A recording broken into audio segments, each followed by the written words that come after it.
welcome back to Just Ask Mrs. Hurlbut, episode 35. I have a special guest today.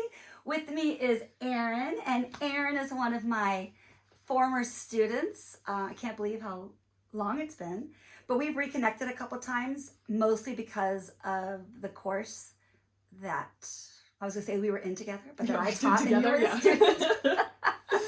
So welcome, Erin. Thank you. Why don't you tell us a little bit about who you are, what you're up to, and then I'll rapid fire some questions at you. Yeah, absolutely. Hello. My name is Erin. I am a former student of Mrs. Hurlbut's, and thank you again for having me on. I was really honored and excited to be part of this.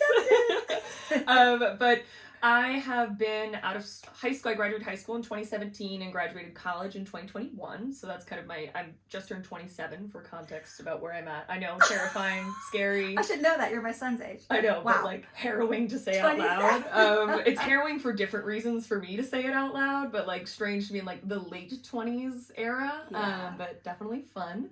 I live in New York City for context, and I work as a recruiter for individual tech startup companies. So I've been at 3 different places since I've graduated, mostly small companies, and I primarily work with interns, new graduates, folks who are fresh out of college is kind of my specialty of the area I work in. Nice. Mm-hmm. And I have a dog named Marty. So and that's Marty's your new little baby. He's been with me for about 2 months now. He is a brown dog. He's a big mutt.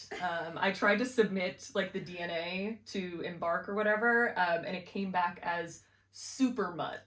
Oh, okay, wow. I was like, I didn't even know Is that a good thing or a bad thing? I was like, I didn't know that was an option. Well, he's 0% inbred, so.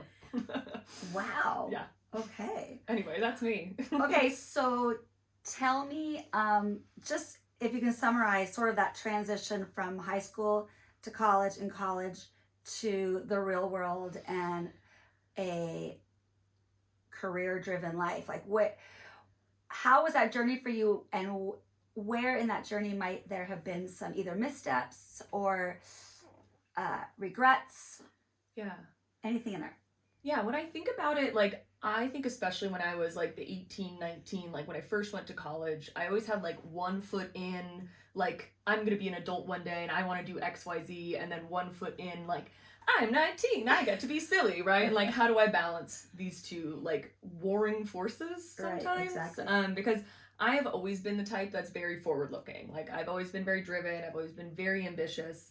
And it's always been a weird double of, like, how hard is trying too hard and how little is trying too little, right? Right.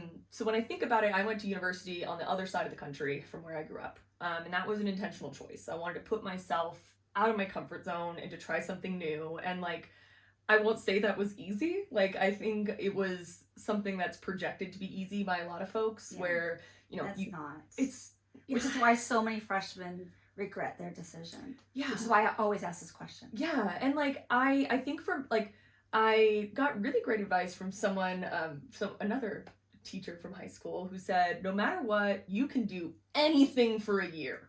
So I was like, so true. I was really struggling, and I was like, I remember having a night with like my freshman year random roommate where she was like, do you cry in the shower? I was like, of course I cry in the shower. Like, doesn't everybody cry in the shower? But I told myself, I'm like, you're gonna give it a year, and then you always have choices. You can always make a different choice. But then after a year, when like the scary part, when it got easier, it wasn't like a challenge and a new thing to do every day, when it's like, I knew my friends, I knew where I liked to eat, I knew the things I liked to do in the area, it got so much easier, and I ended up just absolutely adoring it. I went to a Catholic university, and that was part of my decision. My university is very, very community focused. It was very much like, how do we exist in relation to each other? And kind of through that mission orientation is how I found my college major, which was classical humanities, if you believe it. I love it already. Yeah, and it's 4 core classes, which is human person, world, God, and like friendship, family. And it was like, those are the 4 classes. It was always great coming back to Thanksgiving and people would be like, how's your classes going? What are you taking? I'm like, well, in human person. We're currently discussing XYZ. Makes for great dinner conversation. Oh, actually really excellent. Oh, no, I'm not dinner joking. conversation. Because it was really about like, how do you relate to the world around you, and how do you want these tenets of your world to be relevant as you become a grown-up, and like, what does good work mean, and what does it mean to be a good friend and a good child and a good partner, and like, not even just like good capital G, right, but like good to you, and what is your definition of that, right? So when I then started looking for jobs, I had all this pressure from my now classical humanities department of like, go be a woodworker in Maine, or like, you know, like do the thing that you're really most excited by. But my other major was business and finance. Wow. So how do you combine those two? Well, you figured it out. I hope so. I'm still trying to figure it out, but ultimately it came down to like my business and finance school being like, go work for a Big Four accounting firm, and then my classical humanities being like, go do service on a farm in Kentucky, which like I would have loved to do, but like that's just wasn't my style, right? I wanted a career, I wanted to do this thing. What I eventually learned, I got into recruiting because I learned that recruiting is asking questions about people and listening to their stories and figuring out what they care about. And I realized like, wow, I can make a career out of having strong conversations with people. Let's do that. Literally, let's sign me up. So that's how I started in my particular career field. So it was pretty cool. It came through a connection. A Villanova alumni worked at the agency that I first started in, and it was very much like a go figure it out sort of company, which was a little wild at first, but I've definitely learned a lot. So that's kind of how I transitioned. That was the first job. My first job was at an agency recruitment firm, which is where like a lot of people in my industry like cut their teeth, so to speak, where it's very much just like, here's 10 different companies that need people, try to find people for these 10 different companies, and you kind of get paid like commission style. It's very much like an entry-level sales job almost. So that's what I started in, primarily in like technology and health tech startups. So we're talking post-COVID, yeah? Yes, I graduated 2021, so I had like a very weird junior year and a weird senior year, but we made the best of it. I kind of gave myself permission to, with my first job, to be like, this can be a little bit of like, give this a go, because I had never done talent acquisition and like because I hadn't had the chance to do internships because of COVID and that sort of thing. So it was very much like, I gave myself the same thing, do this for a year. You can do anything for a year. Exactly. And if you hate it, try something else. If you love it, well, maybe you can find something that's a little bit more aligned with you, right? Did you have a goal in mind of where you might want to be after you graduated? Geographically, I wanted to be I was looking at New York. My family, I have a lot of family in New York and New Jersey, so I was like, I wanted to be close enough to be able to like, I called it the panic button, where it's like, hi, I need you, can I come to dinner right now? Yeah. So like Sunday night dinners were very wonderful for me my first year, like not living in California anymore. But I basically was like, my uncle lived a couple blocks away from me, so it was very nice to have like Sunday night pasta dinner. That's the perfect balance. It was really special to have that. So you and I ran into each other. Yes. Once, and then you started reaching out to me via email, and it was Christmas break, and we were at a local Mexican restaurant, and so there you were, and you were with another alum, and we were saying our hellos, and we weren't 2 minutes into it, and you're like, I gotta tell you this story. And I've mentioned this before in previous episodes, but one of the supplemental books that we read in one of my classes is called The Defining Decade. And I have hinted around to many of the topics throughout the episodes.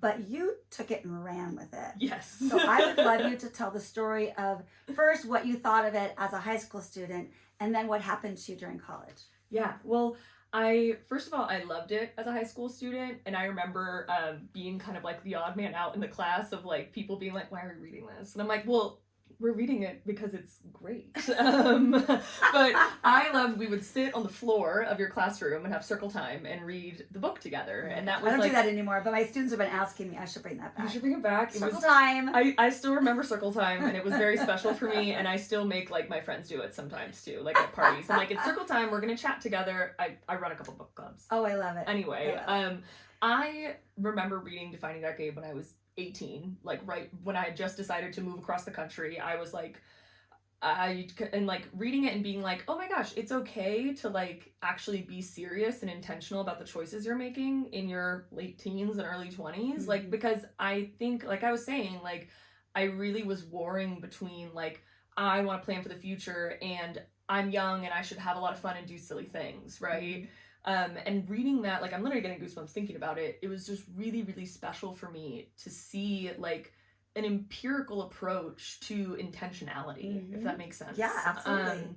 And it doesn't mean it takes away from all of the good time. Exactly. It plays into it, actually. Exactly. Like, because when I think about it, just intentionality and intentional energy has been like a very strong theme to my last 10 years of my life. It's like when I'm making a choice, I'm doing it because I really want to do it. My former boss actually had a t-shirt made for me where if it ain't a yeehaw, it's a hell nah. We're like, unless you're all the way in, don't do it. Exactly. I always tell my students, jump ship. Just jump ship. You can leave. You can jump ship whatever you want. You can leave whatever you want. Yes. And like, that was like, reading this book that was telling me like, it's okay to like have a focused approach to not only fun things, but also serious things. And like being able to intentionally choose the folks I surround myself with and the things that I do is really, really important. And that's under the category really of identity capital, right? Yeah. Really venturing out and trying new things and surrounding yourself with new people so you can start thinking about who and what you want to be and who and what you want to surround yourselves with. Yeah. And like identity capital for me really related to like value systems too, where it's like my identity capital is really linked to like what do I value and like who do I value too, right? And in university, like that extended, right? Like when I think about my major, which is sitting in a room and chatting with people about what we value and why we think it's important, like I actually brought up The Defining Decade to a professor of mine and she goes, oh, I know that book. Like, I love that book. Like, let me read it again. And like, we did like a little reading group together with some other, we call it, like, there was different like freshman reading groups and stuff that we did. This is when I saw you. Yes. This is what was happening. This is what I brought up at the Mexican place, which I actually am going to tomorrow with that with the same person. God, say hello to him. Yeah, I will. But anyway, I digress.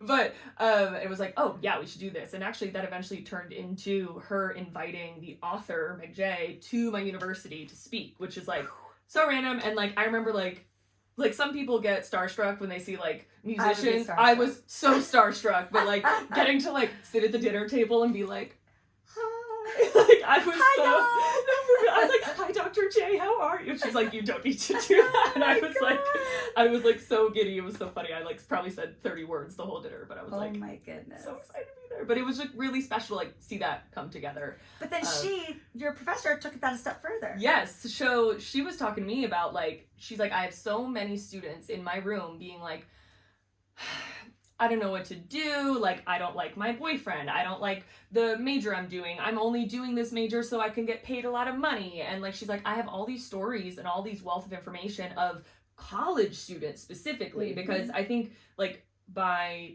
narrowing the scope of her work to like college students specifically, absolutely, is a little bit of a different lens than what Meg J did, right? So it's called the Young Adults Playbook. It actually just got released last year, available on Amazon. But it's actually like a compendium of different stories and reflections from her students and like myself and other members of like our group like were helped edit. And like it's funny to like read my own story. There's a really tough one of when I called her because I was so excited that this person I was dating had plants that they kept alive all by themselves. And she repeated back to me, would you repeat that again? Yeah, she's like, she's typing it down. She's transcribing. She's like, also, I would like to make you hear yourself say that out loud one more time, just so you can hear how low the bar is. But I've definitely come a long way since being excited about alive plants. But then did she then create a course? Yes, so it's called Shaping an Adult Life. The Shaping series. So she has Shaping an Adult Life, Shaping a Work Life. Shaping series. Yes. Okay, I want to either be in that class or teach that class. She'd probably be excited to have you. You definitely ought it. But the whole point is just like, how can we encourage folks to think about things beyond university? Just because, especially university, like especially kind of traditional four-year campuses can be such bubbles, right? Oh, yeah. And just again, adding intentionality to how do I want my quote unquote adult life to look like? How do I want my work life to look like? There's this great piece by William Dershowitz that she had me read once, and the book is called Excellent Sheep. It's kind of like a tongue-in-cheek title, but like the thesis is that like, especially high achieving people who are like, there's a very easy process when you're young, right? I'm going to do all these things that I'm going to do. I'm going to be the student body president. I'm going to be the captain of the team. And then so I can get into a good college. And then I'm going to do all the good things in college so I can get a good job. And then... Crickets. The most important thing, it wasn't even in that playbook. Exactly. What is next? So Dershowitz coins it as like almost like nexting. Like there's easy next steps until there's no longer a next step, and a lot of people have turmoil over that. So like her whole thing is like trying to help people think about the next before it's what do I do next? Right. Exactly. Yeah. But anyway. Exactly. But that isn't that what the defining decade's all about. Yes. It's right where you are at your 20s, so that you don't knock on the door of 30 and go, okay, so now I'm ready to start.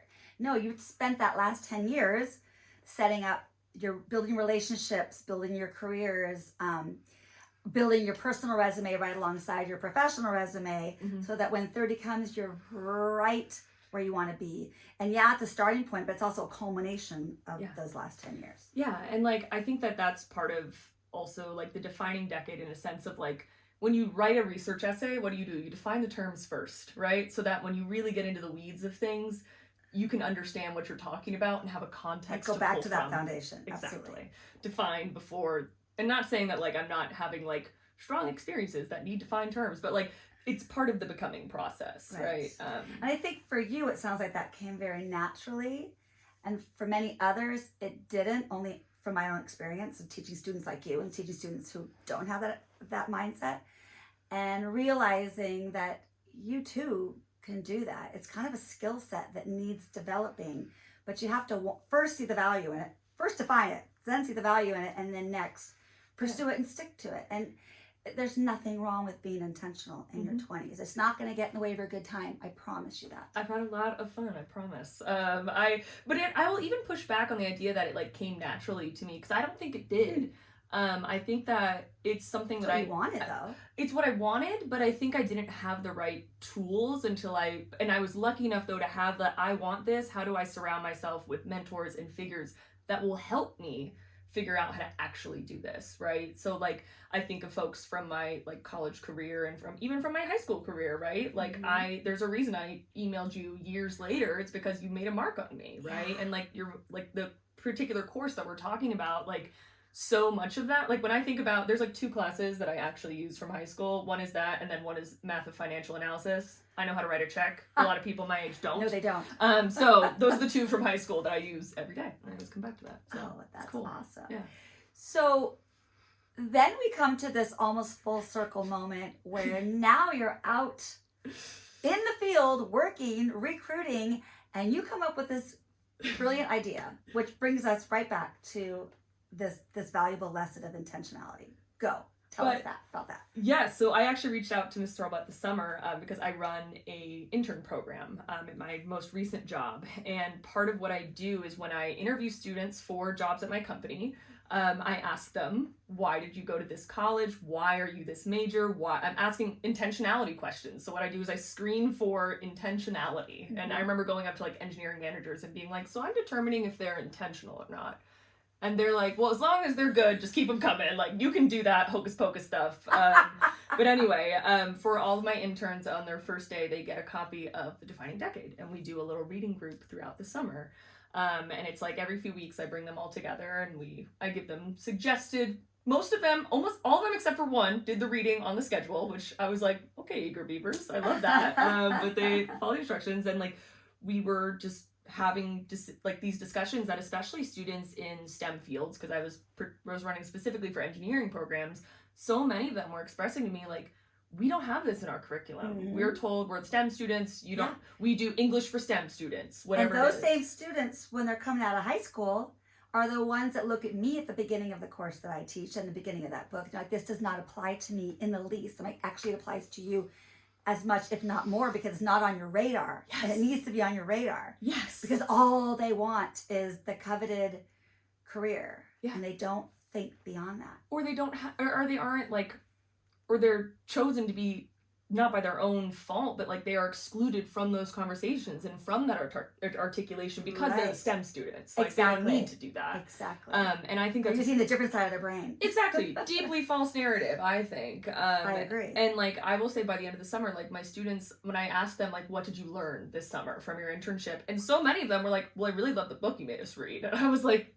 that was completely outside of the goals, but I'm glad that you guys, and they were talking about, I'm like, well, bring it back to your friends, like you could share it, do whatever you want to do, but like continue asking these questions and having these conversations, because so literally so many of them from like the top 20 whatever engineering programs of this country were like, we've never been approached with these questions before. Wow. So I mean, that's how you work with the whole person, which is really what we're supposed to be doing. Exactly. And like at the end of the day, I get that feedback about the way that I do my job. I'm very fortunate that I worked for companies that allow me to have my own style when it comes to recruiting, and I primarily work with engineers, right? So people are always like, I either get like, oh, like you never understand anything they're talking about. I'm like, well, actually I do. I learn a lot about it. But secondly, I get the feedback from them like, I've never had an interview like your interview before.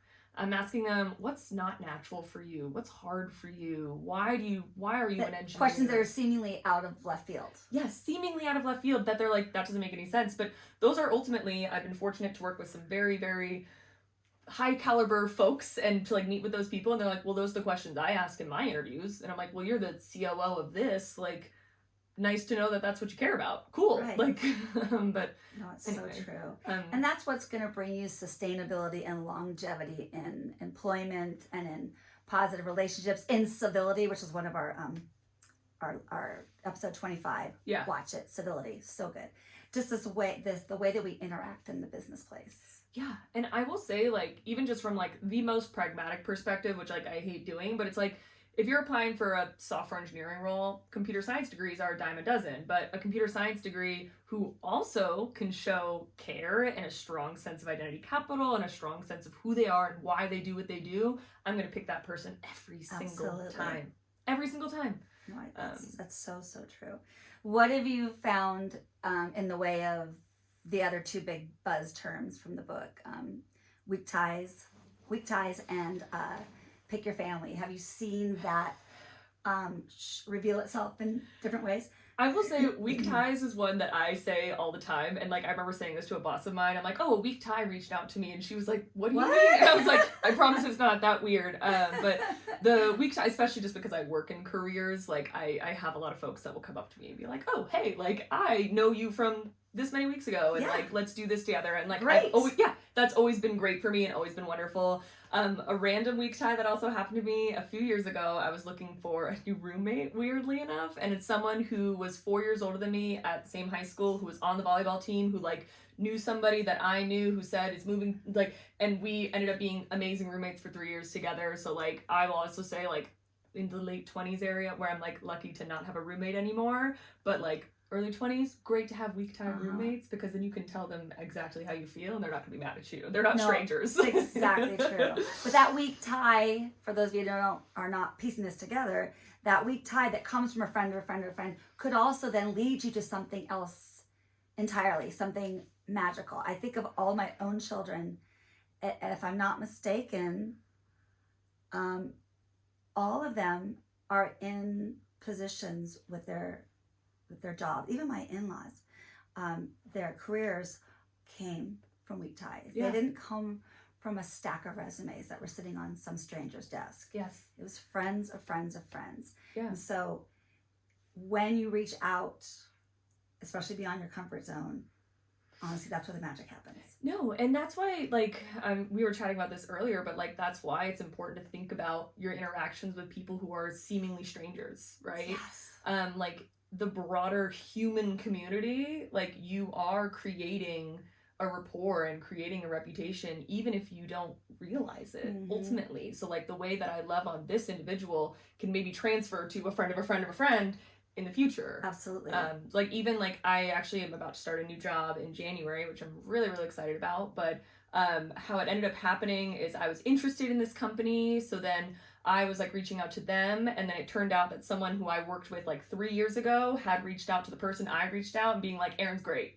And I ended up getting hired. Nice. So that's how I got the interview. You had to have known and left a mark on that last person, which was to happen 3 years ago, which is crazy to I That's hadn't awesome. even thought about reaching out to that person to be like, reach out to this person, like, but it just worked out, and like, And I was very fortunate. And you weren't going out of your way to like try to impress somebody, but you did. Yeah, which is why, like you said, we gotta be mindful of how we treat everybody and be intentional, because in much the same way that we might be making a positive difference in somebody's life, we could easily be making a negative one and not even realize it. Exactly. So be aware. Yeah, because also the way that folks speak about you when you're not in the room too, I think, is also something to really think about. Like, if your name comes up in the stack of resumes and someone happens in a weak tie happens to know you, how are they going to speak about you? Are they going to say, yes, we need that person, or maybe not, right? Yeah. So ultimately, and then on the other note of the choose your family piece, I always took that as like, I'm fortunate to have a gigantic family that I'm very close with, that I love, and I'm very close with. So it's like, be fruitful and multiply. We took that to heart. There's a lot of us, but it's fortunate that I have that group. But also, I do live on the other side of the country than the majority of my family. So I'm fortunate to have some folks who are close, but like, it's not my whole giant group of family, right? But the biggest thing for me was just thinking about like, who am I gonna call if this situation, if that situation, and also like, as I've grown and gone through different relationships, I've really kind of applied the choose your family approach to relationships, because when I think about like looking at a person and being like, you are the person that I want to like be a family unit with, that's a big choice. That's a really big choice. And whether or not you've got good role models in your life, that's still a huge choice. Yes, exactly. It's like, whether or not you have good examples of what it means to choose a family, like, it's on you at the end of the day. You can have all the right ingredients and still make a flat cake. Exactly. Exactly. And yeah, it's been, the test I always give myself is like, would you call this person from the ER? And luckily, the relationship I'm in now, it's an enthusiastic yes. I would call them from the ER, or they would probably already know I was there, so they'd come running. Well, Meg J actually uses that example in the old emergency contact book, right? Yeah. Who am I going to put in there? I don't have anybody to put in there. Find someone to put in there. Exactly. Go out and build your emergency contact list. Yes. Using your weak ties and using your identity capital. Yeah, and it was funny too. I was at a friend of mine who I'm very close with. We know each other since high school. We just celebrated our 10 years of being friends. We met each other on Halloween when I was a sophomore in high school. Oh my gosh. Funnily enough. But anyway, it was funny. She ran into a very clean door at a hockey game we were at, and she just broke her nose. Oh no! I get a call from her. I come running over. This is like a very real example of like being someone's emergency contact.